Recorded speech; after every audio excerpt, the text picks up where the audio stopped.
आज water logging है। मैं पॉलिटिक्स से ऊपर उठकर अगर बात करूं तो जम्मू तो स्मार्ट सिटी है और वुमेन पुलिस स्टेशन गांधीनगर एकमात्र पुलिस स्टेशन है। आज की हालत देखकर क्या कहेंगे? पहले तो आपने कहा कि ये स्मार्ट सिटी है। स्मार्ट सिटी का पहला प्रावधान है 24 आवर पावर, 24 आवर पानी की आपूर्ति। उसमें तो आपको दिख नहीं रहा कुछ भी। पिछले 18 घंटों से लाइट बंद है इस एरिया की। जब से बारिश शुरू होती है लाइट्स जो है सबसे पहले बंद हो जाती है। उसके बाद पानी जो है उसकी वजह से अगर लाइट नहीं होगी तो पानी नहीं आएगा। स्मार्ट सिटी के नाम पर भारत सरकार का 100 सिटी का प्रावधान था कि 100 सिटी जो है स्मार्ट सिटी हिंदुस्तान में बनाई जाएगी। 100 सिटी को बढ़ाकर इन्होंने 187 सिटीज का जो है वो कर दिया कि 187 सिटी जो है वो हिंदुस्तान में बनाई जाएंगी। उनमें से जम्मू भी एक जो है वो स्मार्ट सिटी जो है वो बनाने का इन्होंने प्रावधान रखा था। उस पे ये कहा जा रहा है, जब तक जो हमने पेपर्स में और सूचनाओं से पता किया है कि 1497 करोड़ रुपया एलोकेट हो चुका है और लग चुका है। लेकिन हालात आपके सामने हैं।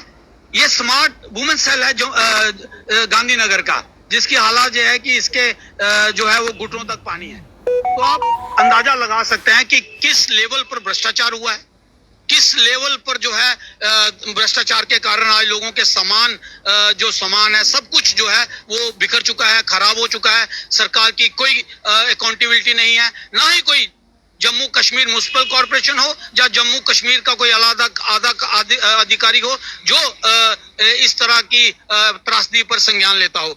कोई आपको आज ऑफिसर नहीं मिलेगा कि जो इस तरह की त्रासदी पर कोई अकाउंटेबिलिटी अपनी बताए। सबसे बड़ा सवाल है कि जो पैसा खर्च किया गया है वो किसकी जेब में गया है, ये सरकार को बताना चाहिए और उनके ऊपर एक्शन होना चाहिए जिन अधिकारियों ने इस भ्रष्टाचार में जो है वो लिप्त हैं और जो स्मार्ट सिटी के प्रावधान में थे उसमें कोताही बरती है। आपको लगता है कि कहीं ना कहीं जो दावे थे उनकी हवा पहली बारिश ने निकाल दी? नहीं, एक बार नहीं हुआ ये पिछले सालों से ऐसे ही, जब भी बारिश का हल्की सी बारिश होती है हालात ऐसे बन जाते हैं।